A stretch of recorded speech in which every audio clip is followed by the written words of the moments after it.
No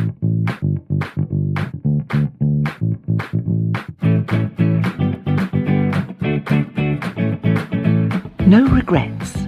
Cafe Conversations with Madeline Smith in conversation with Bill Lawrence. Episode 6.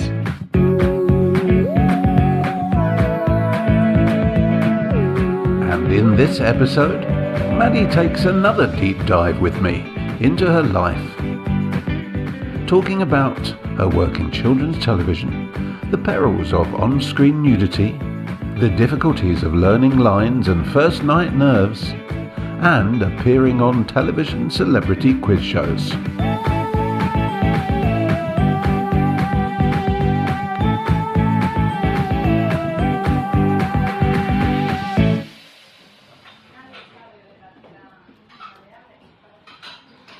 Welcome, Maddie, here to the cafe for another conversation for your podcast.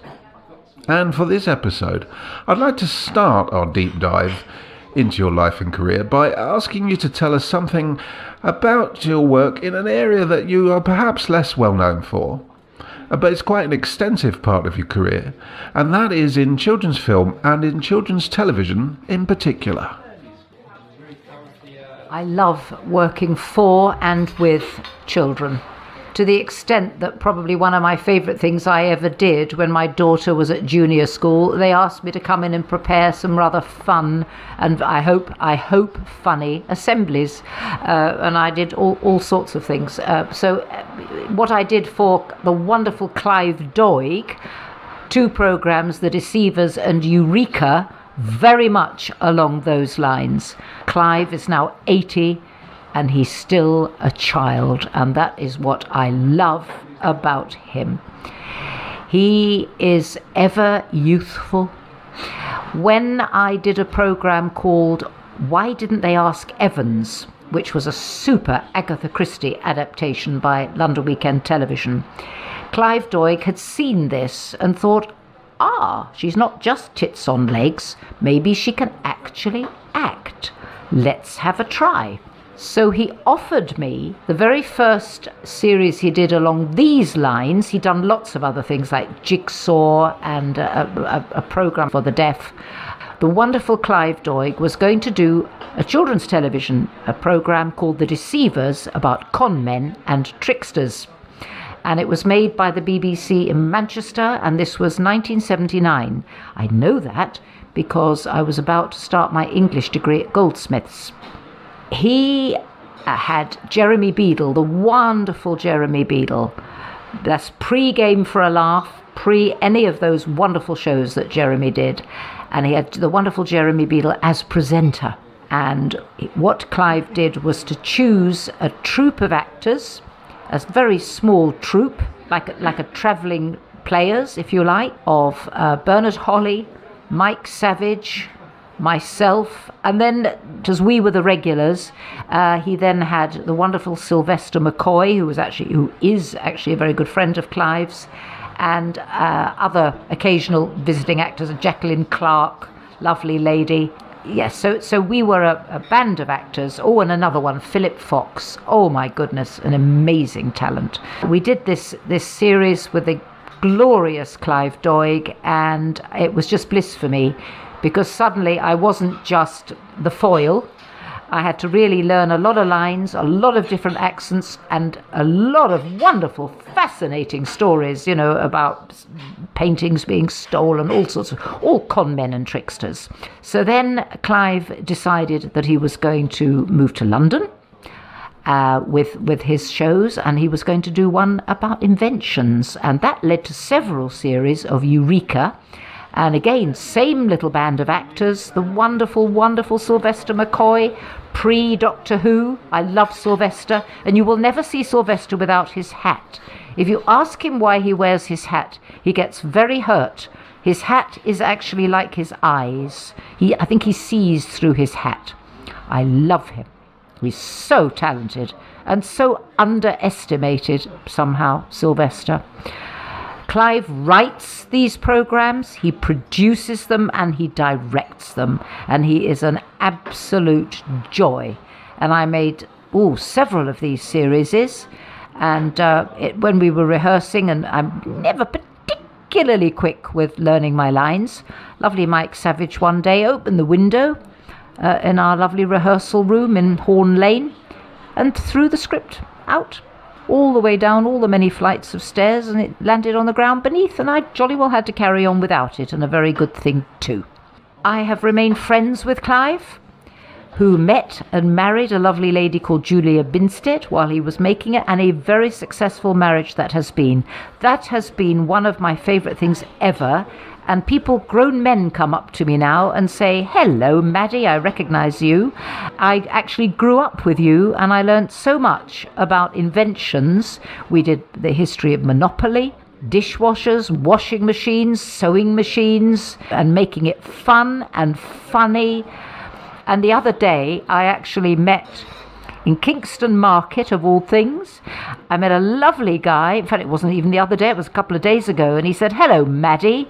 He said, "I designed the museum set for Clive Doig. My name is John Esridge, and they were the happiest days of my life," he said, working for Clive Doig. Isn't that nice? The lovely set designer to say that to me. So, and I would say that working with kids, it probably the nicest things ever. To be an actor, you have to get rid of your ego. You have to reduce your ego, and you have to have the mind and enthusiasm of a child. You have to be open-eyed, and you have to take yourself back to what it was like when you were a child. You've got to be open to anything and everything, to be battered and bruised as an actor, to not mind what you do and who you are with. For example, I'll give you a little example of this. I was warned years and years and years ago how Peter Wyngarde would be a very difficult actor to work with. And my very first scene with Peter Wyngarde in a programme called Jason King, I had to literally hurl myself at him on a chaise longue, not even "Hello, Peter Wyngarde, I'm Madeline Smith," just "Oh, hello, you gorgeous creature," and I had to kiss him and cuddle him and whatever else I had to do with him on a chaise longue, and that is what acting is all about. Or with Roger, climb straight into bed with him, as I think we did on day one, minute number one, and canoodle and cuddle up and, whatever then ensues. So that's what acting is all about. You must have no inhibitions, and you can't say no. So if they ask you to take your clothes off, as they did in The Vampire Lovers, ideally say yes, get on with it, get rid of your inhibitions, and go home and take the money and be happy.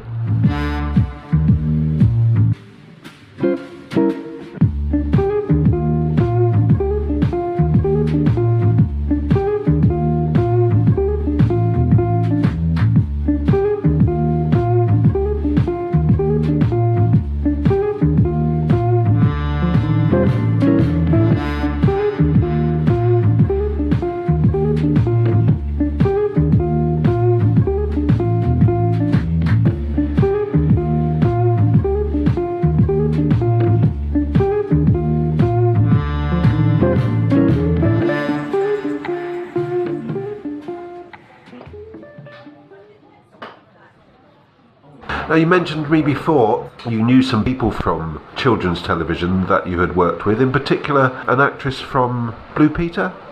Yes, the lovely Sarah Green. There's not a lot that I can say about that beautiful lady. She's absolutely straight as a die. She was married to Mike Smith. They both started a helicopter company together, and they had the most dreadful crash. Both recovered. Thank God they both recovered, and tragically he died recently. She's a complete sweetheart. She was the presenter after Jeremy Beadle. I think he went off to do Game for a Laugh and became terribly famous. Never big-headed, may I add. Absolutely lovely man. And Sarah kind of took over and also participated in the acting. She's actually a very fine actress, is Sarah, and became a real friend. Yeah, I love her. I love her very much.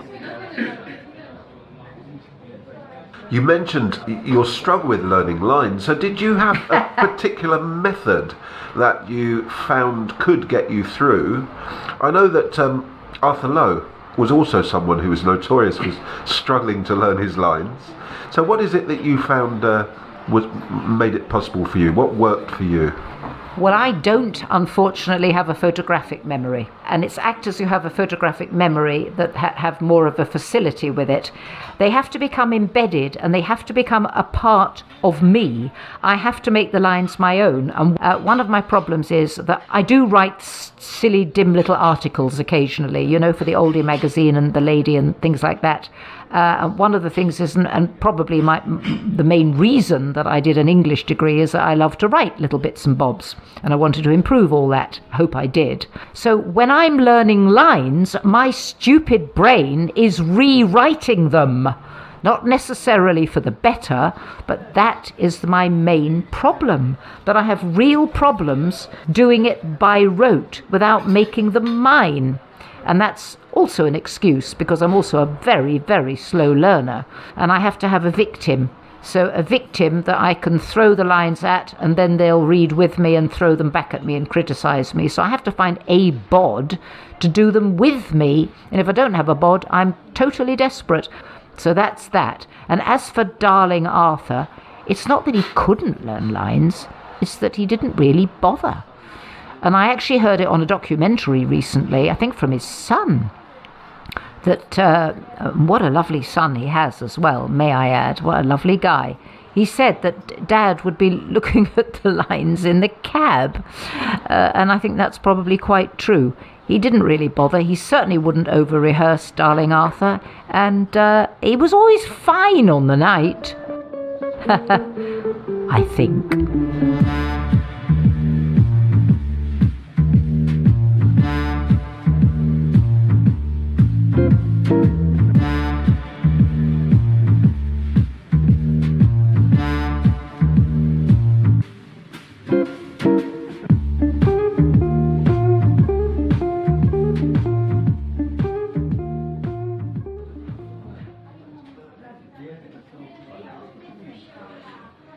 Without mentioning any names, is it possible for you to tell us about the sort of things you didn't like, people's behaviours or traits or ways of working that just didn't work for you, or that didn't work for other people as well? Has there been times of difficulty, without mentioning any names?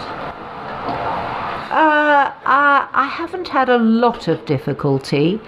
And there's no real need to mention names. There have been times when I've felt acutely embarrassed, like, for example, in fact, I can mention names here, when I was in habeas corpus and I was being fitted. Everybody else had to go away, and I was being fitted for the underwear, for underwear scene with Ellie Guinness. And I do remember that this was awfully embarrassing for me. Lovely director Ron Eyre and Alec, both equally embarrassed, sort of going around like an alley cat, sort of touring my body really to have a look to see how I looked and appraise the way that it came over. Ron wanted me to look like a cut-out doll. For whatever reason, so that I looked, little girls used to cut out their dolls' clothes in paper, and then with little tags they used to sort of put them over the shoulders and stuff. And they wanted me, don't ask me why, because I never did understand at the time, they wanted me to look like a cut-out paper doll in this particular scene. I don't know whether it worked like that or whether that ever came over. I did find that acutely embarrassing, but I think they were as embarrassed as I was, to be honest. And I think I've already mentioned really the unfortunate incidents that I've had, because on the whole, the people that I've worked with have been pretty dreamy, actually. I think Frank Thornton very much enjoyed me giving him the kiss of life every night when he lay on the floor, prostrate, and I had to give him the kiss of life. And he did put his hands on my shoulders one day and say something very nice, very pleasant indeed, but not in a lascivious way at all. In other words, implying that he did enjoy it. And of course, I had to give him a sort of kick every night because he suffered from the sleeping disease, did Frank Thornton. Everybody loves him, and quite rightly. Yes, he used to sit down next to the stage, before his next scene, bless his darling heart, and I had to actually be quite rough with him to get him back onto the stage. Yeah, he needed me. And I will tell you something else, that dear Patricia Hayes, whom everybody loves from Edna the Inebriate, had so many entrances and exits that even after a year, the lovely girl with whom I'm immensely friendly, who was my understudy, and also ASM, Assistant Stage Manager on Habeas Corpus, used to have to point Patricia into the right little cubbyhole for making her entrances every night, because she could never find her way, even right towards the end of the run. So I love all these little backstage things. And of course, Ellie Guinness. Ah, yes.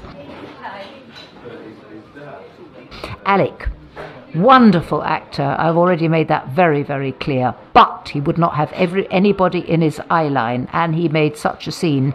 He would have no programs visible from the boxes or in the audience. He would stop the play and he would have them removed.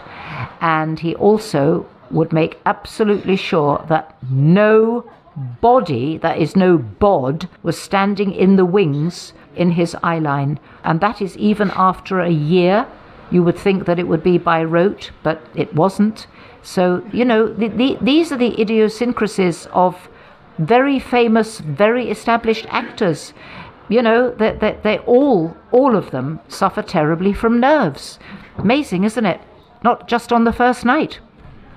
So, Maddie, do you suffer from nerves? So was there any ever time that you just thought, I'm too nervous to do this, but of course then you did it, but was there any occasion that you really had problems with nerves? I don't like first nights because of my line learning thing, but I get over that, and that's okay, and that's always gone without a hitch. But there was a job that I had to walk away from. It was going to be at the to my shame. So here we go. A very fine play based on truth. Can't remember the name of it to save my life. I guess I've forgotten it. A play about a woman, a genuine lady, a woman who murdered babies. It was a baby, there's a term for it, a baby something home. Little unmarried mothers would bring the babies and she would bump them off. I was asked by a very nice director, lovely guy. He thought it would be interesting to cast me against type. And this was the White Bear in Vauxhall, a lovely pub, a little theatre at the back there. And I've never, ever had this experience in my life. I couldn't remember even the first line. It was so hateful, and I had to do a scene with a young girl where I fought her with a poker. A really quite serious, it was choreographed. I found it so unpleasant and so distasteful. And these young actresses were so lovely. And I know this is highly unprofessional. And I tried and I tried and I tried. And I genuinely was not able to get rid of the script at all. I couldn't even learn the first line. And that's really saying something. So finally, I had to take the director by the hand, and we sat in a lovely little square there. And I said to him, "Are you thinking what I'm thinking?" And he said, "Well, yes, because unless you're going to go on with the book on the first night, I'm afraid this is curtains." And I said, "It certainly is curtains. Can you find somebody to replace me? I can't do this part." Not because I'm a goody-goody or anything. I simply could not take into my soul this woman. I don't know whether I was being visited by ghosts or spirits myself, the fact that it was a true story, or what it was. I was unable to learn these lines. And he very sweetly said, "Okay." And away I went, and they got a very fine actress, and I think they had a lot of success with it, and I think they took it on elsewhere, and I know he's very proud of it. But there we are. So that's not something I'm proud of, but there you are. That's a true story. That's the one time I had to throw in the towel. And what a relief it was. I was worried out of my mind, quite literally. I couldn't sleep. I was so concerned. And I like to be totally professional.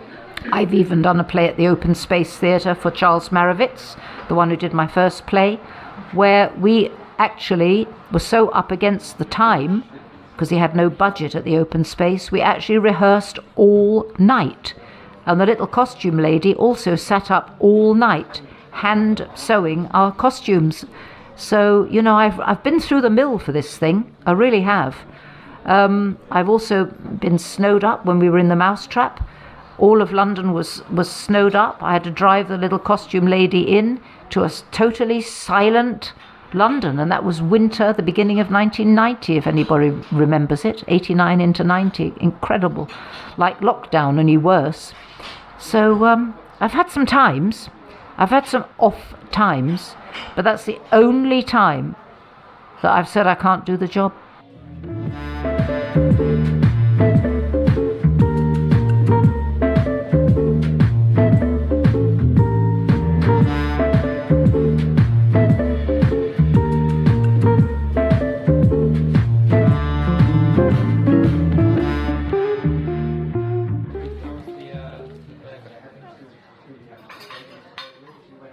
Well, thanks for being so honest about that, Maddie.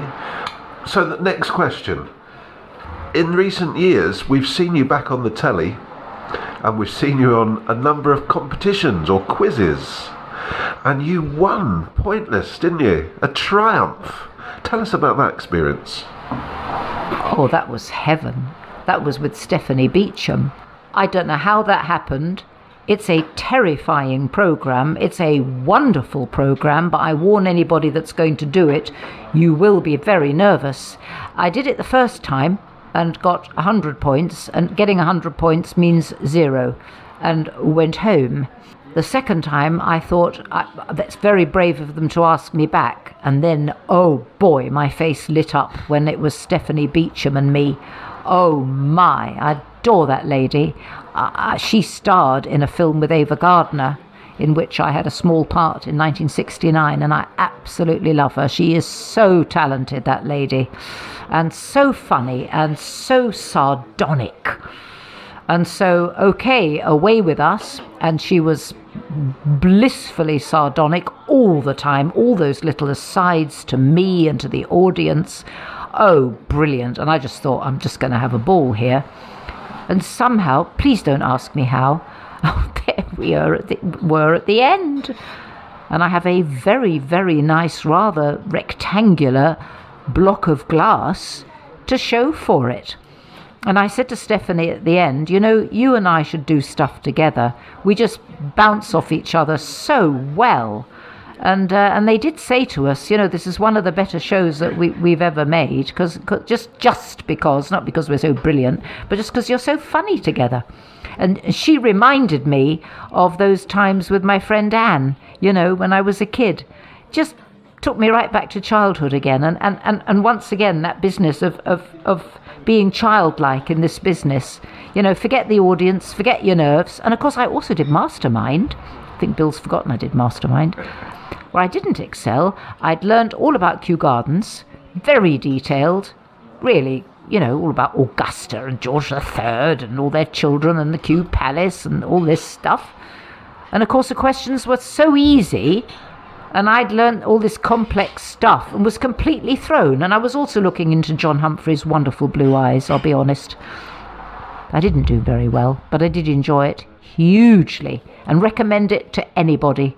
Have a go on it, and you'll be a lot better than I was. Now, I do remember your performance on Mastermind. I just didn't know whether I should mention it or not. Only just. One last thing I'd like to ask you for this podcast is, if you were to write your autobiography, or someone was to write your biography in which you had the ability to choose the title for it, what do you think you would call your biography / autobiography? Sketchbook of a very small star.